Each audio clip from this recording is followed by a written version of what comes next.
Hi, you guys. This is Irene. I just wanted to come on here and talk about the law, the bill that just passed in California. This law would prohibit the use of conversion therapy for persons that were homosexual. And I am going to be inserting some clips of the meeting that was held where people were able to present their dissenting and assenting opinions. I'm also going to insert a clip of the final roll of votes so that you can make a note of who voted yes and who voted no for this bill. Make a note of these names because we as Christians do not want to support any of these individuals, and so we need to keep track of persons who are not a part of our cause. I won't be using a lot of clips, but I will be using several that I found to be the most important, and I will provide a full link of the actual entire cabinet meeting so that you can watch that yourself if you want. So the first clip that I am going to be presenting is actually an assenting voice. It's a homosexual woman. She's basically making the argument. I cut out the beginning of her argument just because it was mostly talking about her and how she came out late in life and how she was so glad everybody was accepting of her and blah, blah, blah. So right after she finished talking about herself, then I started the clip. If you want to see her full kind of speech, like I said, the link is provided below. I'm not trying to lack transparency in this. I just didn't want you guys to sit through her talking about her personal homosexual experience and how thrilled she was that all of her colleagues, were being so nice about it. With that said, she basically was saying, hey, if you're gay, the hardest part of being gay is admitting to yourself that you're gay. And so because the hardest part of being gay is admitting to yourself that you're gay, then it's really, damaging to go to somebody and, have them kind of convince you that you could not be gay. Now, with that said, I find this really interesting because from a Christian perspective, right? Because I'm Christian, because I have a Christian worldview, and other Christians, you can attest to this. The Bible calls that having a heart of flesh. So when you first start sinning, you feel guilty.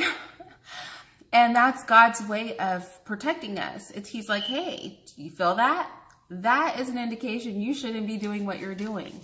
And the more that we engage in that sinful activity, the less we feel that tugging. And that is what the Bible refers to as having your heart hardened or darkened. But hardened is what's most commonly used in the Bible. And so, yeah, the more we engage in something, the less we feel that softness. So from our perspective, those of us who would try to reach out to those people struggling with those feelings, we would say that, this is an opportune time that you're feeling that. It's a good time before your heart gets hard to deal with that issue. And so she is arguing that you have to not be put in a position where you deal with that, because the hardest thing to do, and this is coming from a gay person that's saying this, the hardest thing to do is accept yourself that you're gay. Just accept that you're gay, accept that this is how you are, accept that you're attracted to the same sex. That is profound to me to hear this woman say that the hardest thing to do is internally. That speaks, I think she thinks it speaks to one thing, and I think that it speaks to another. Sorry, my kids were going crazy with sidewalk talk, but not on the sidewalk. Anyway, so let me go ahead and just start that clip and let you guys check that out. I just want to remind you that going through that process is a very scary thing. What this bill is about is conversion therapy, not just therapy, but the word conversion. And conversion means that there's an ultimate goal and an outcome.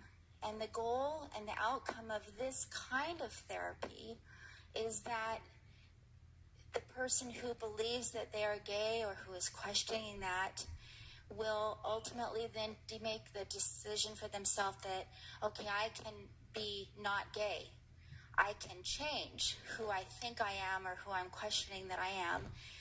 Let me tell you, it is much easier to fit in and be like everybody else. When somebody finally reaches the point where they're questioning and they think that they are gay, they've gone through so much turmoil in their own mind and in their own heart. The most difficult thing to admit is to admit to yourself that you're gay, because you know that you're going to face being ostracized by people that you know and love. You wonder if they'll still accept you, though. You wonder if they'll treat you the same. So by the time you reach that point where you're wanting to talk to a therapist or somebody about it, you need love and support and respect for who you are. What you don't need is for someone to try to change you and tell you that you shouldn't be who you are, because the process is about being honest with yourself and honest with the people that you love.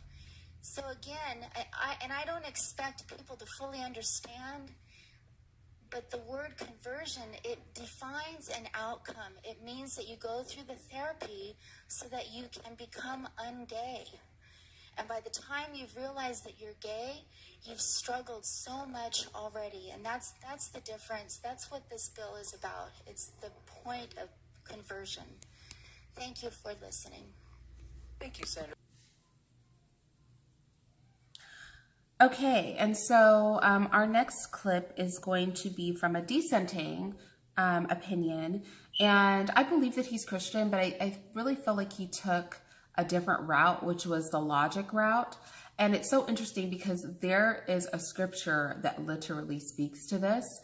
Like, with their logic, they didn't know God, so that the Lord doesn't appeal with logic. He chose the foolishness of preaching.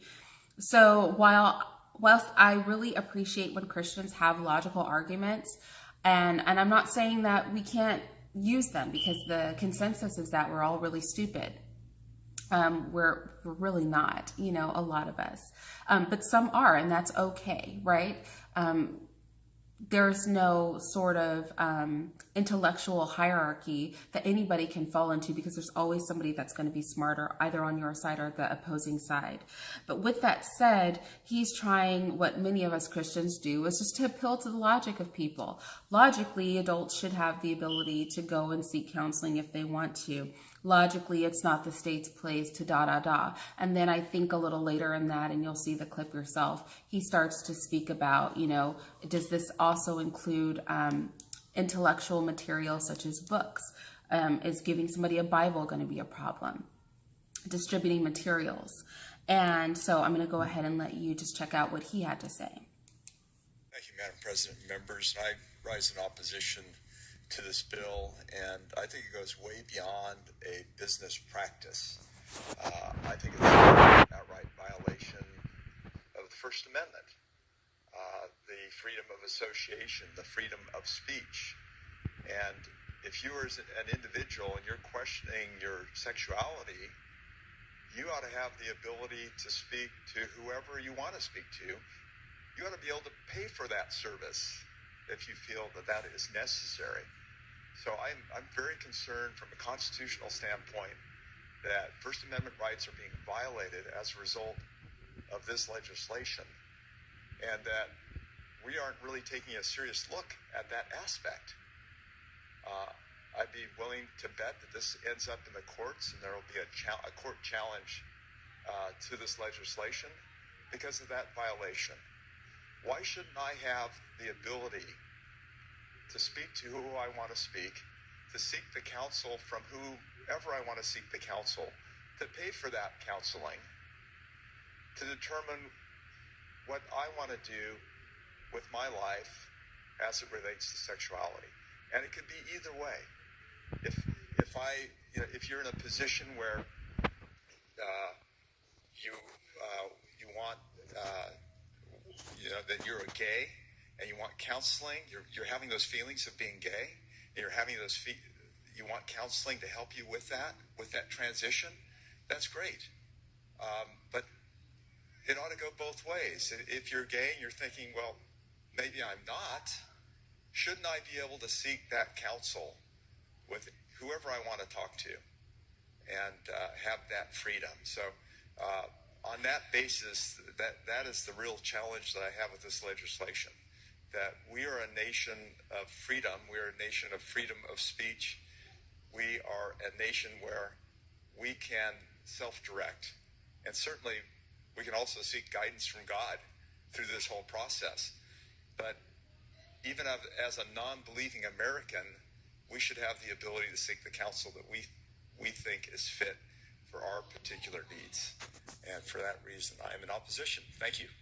Okay, and this next clip is just from a Jewish member, and he is not, I don't believe that he expresses whether his opinion is dissenting or assenting, but what he does express is that he's pretty sure the part of the bill that excluded literature has been written out.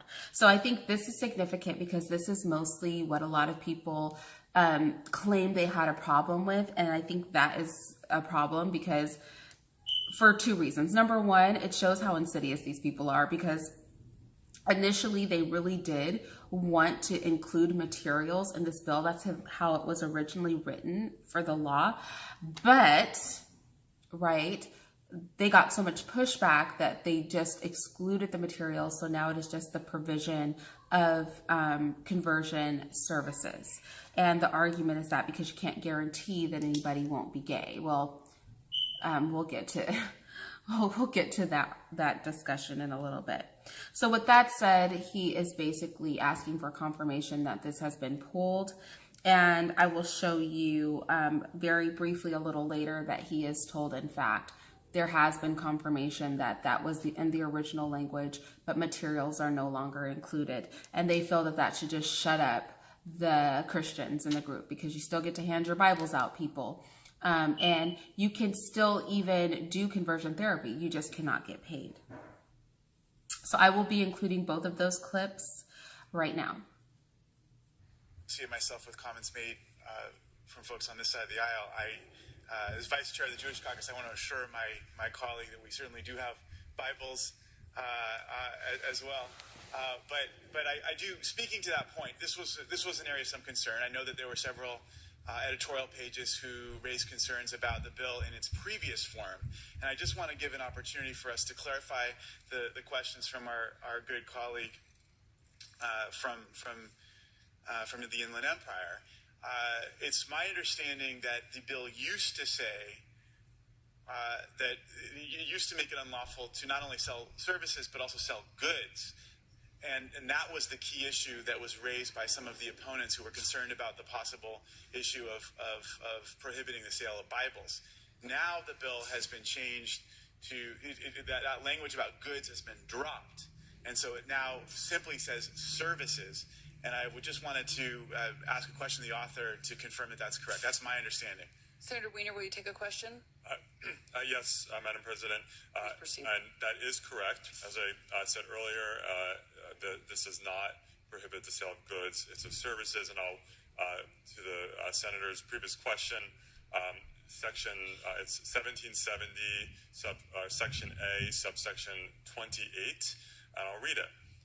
And this is the definition of what will constitute fraud. Advertising, offering for sale, or selling services constituting sexual orientation change efforts to an individual. There's no reference to goods. That was an amendment taken earlier in the process. This is only about services, not goods. The Bible, books, it's not covered. So thank you, good Senator. And as I think that clarifies the issue that was raised by our friend from the Inland Empire, that the bill is now very clear that this does not implicate the sale of goods, it's services. So the Bible issue that was raised earlier is moot. Thank you, Senator Allen. Okay, and the final clip that I want to use is probably the one that I really was tempted to use first, but I hope that you've stuck around because this is probably the most powerful clip that I have to offer you guys. And that was from a Christian who he just came with it. He brought up the Holy Spirit and how the Lord is capable of doing all things. He brought up how some people are abused sexually and that causes them to be confused in their gender identity and in their sexuality. and they seek counseling and therapy because they recognize that they are disordered because of what they have suffered, and that they should be allowed to seek professional counseling, and that it is ridiculous to expect a professional counselor who is qualified to provide those services for free.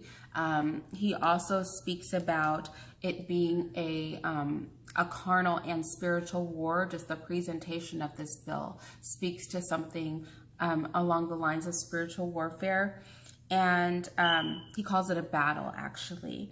And I feel like he was the most sane person there. He spoke as a Christian. He just spoke up honestly about what we believe in a way that people who are godless essentially can understand. And so I'm going to go ahead and play this clip, and then I'm just going to give my final opinions. Pretty substantial for me, being on a committee and listening. These people were passionate and they had a determination. And so it brings to mind, maybe we have some misconceptions on conversion therapy. I obviously oppose shock treatments, marbles in the mouth, lobotomies. These were all provided to us as conversion therapy, and certainly would oppose all three of those. But I also know the power of the Holy Spirit and how God can perform miracles and healings. And so with this bill, we have a collision between the physical and spiritual realms, and it's been quite an interesting year. I don't know how to explain spiritual matters on the floor.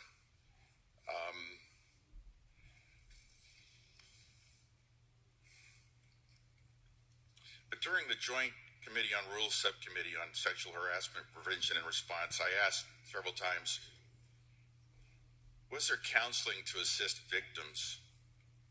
You know, in this very critical area of serious wounds, we need counseling. We heard the Pain and Judiciary Committee with the personal testimony of Chantel Cousineau. Senator Jackson had her as a witness, and I, as vice chair, I let her go for 9 minutes. I didn't cut her off at 2 minutes. She had a lot to share. She was deeply impacted, and you could certainly see that she was from her experience of violation. And victims want and need counseling. They need counseling by trained psychologists and psychiatrists, and they should be compensated. You don't muzzle the ox. But AB 2943 is stating that utilizing such professionals and their services for those who perhaps after a traumatic sexual violation perhaps must not compensate such services if they wish counseling. And that just doesn't make economic sense. Does Sacramento want to create a black market or an underground service? I think we're missing a key component of this discussion.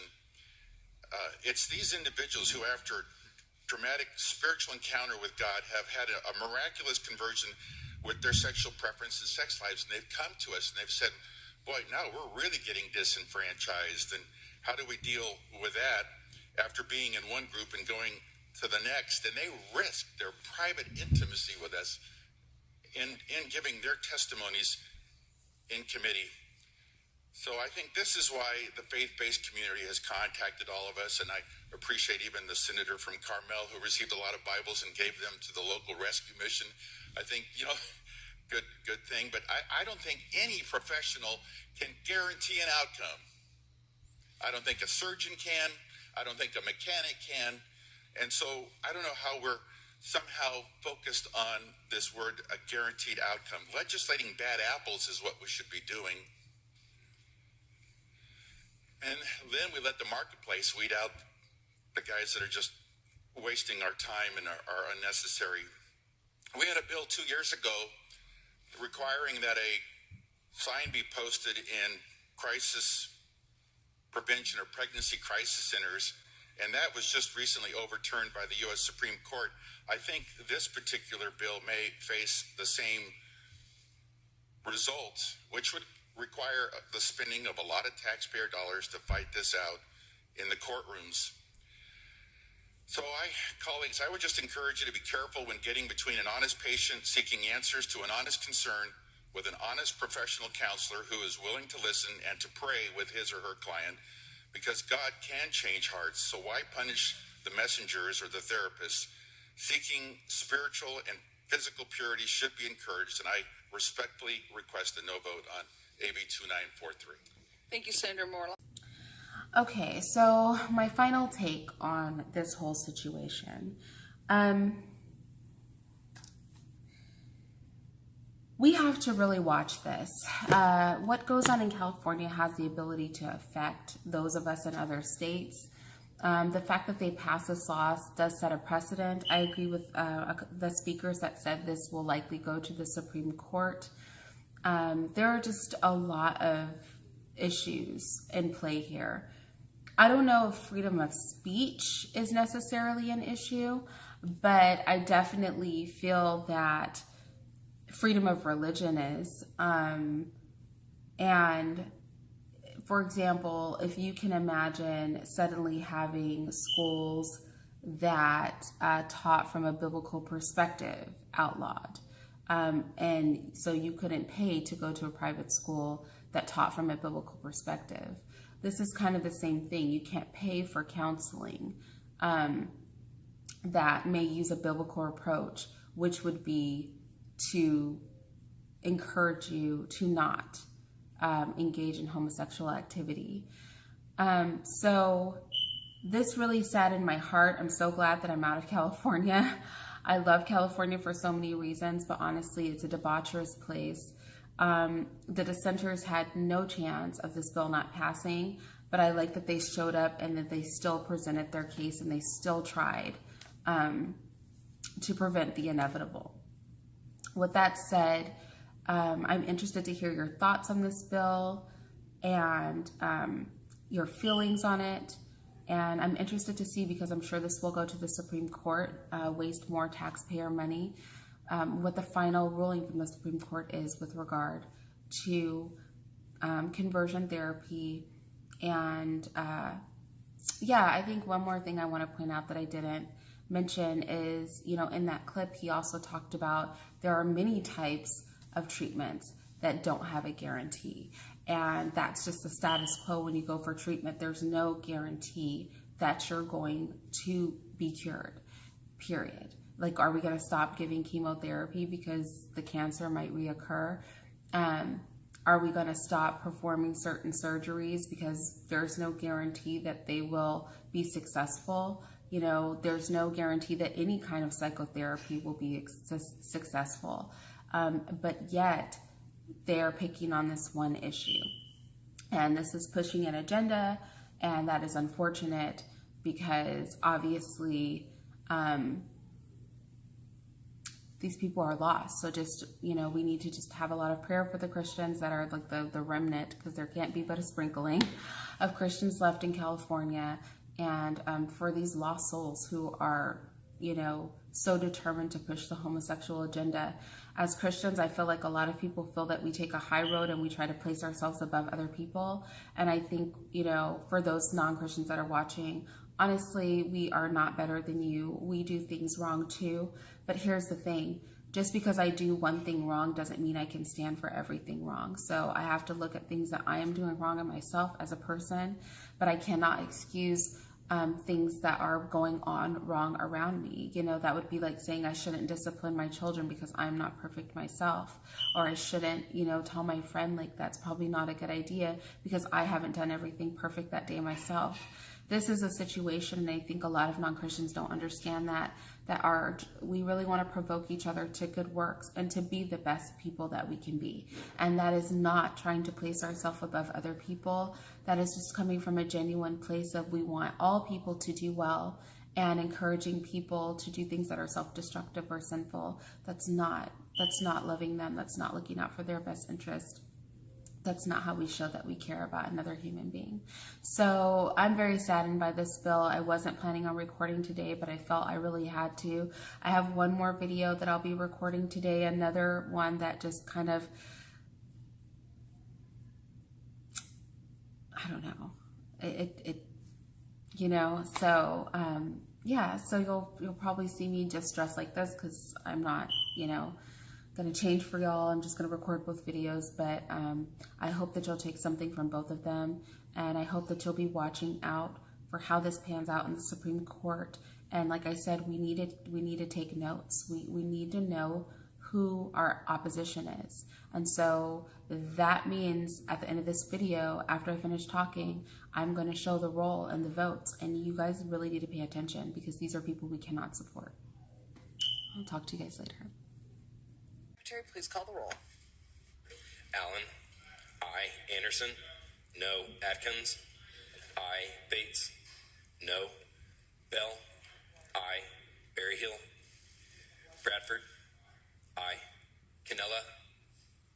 Chang. De Leon. Aye. Delgado. Aye. Dodd. Aye. Fuller. Gaines. No. Galgiani. Aye. Glazer. Aye. Hernandez. Aye. Hertzberg. Aye. Hill. Aye. Wesso. Aye. Jackson. Aye. Lada. Aye. Leva. Aye. McGuire. Aye. Mitchell. Aye. Monning. Aye. Morlock. No. Morrell. No. Wynn. No. Nilsson. No. Pan. Aye. Porcetino. Aye. Roth. Skinner. Aye. Stern. Aye. Stone. No. Vidak. No. Wachowski. Aye. Wiener. Aye. Wilk. No. Please call the absent members. Berryhill. Canella. Chang. No. Fuller. Roth. Ayes 25, noes 11. The measure passes. Members, we are moving to motions and resolutions at this time.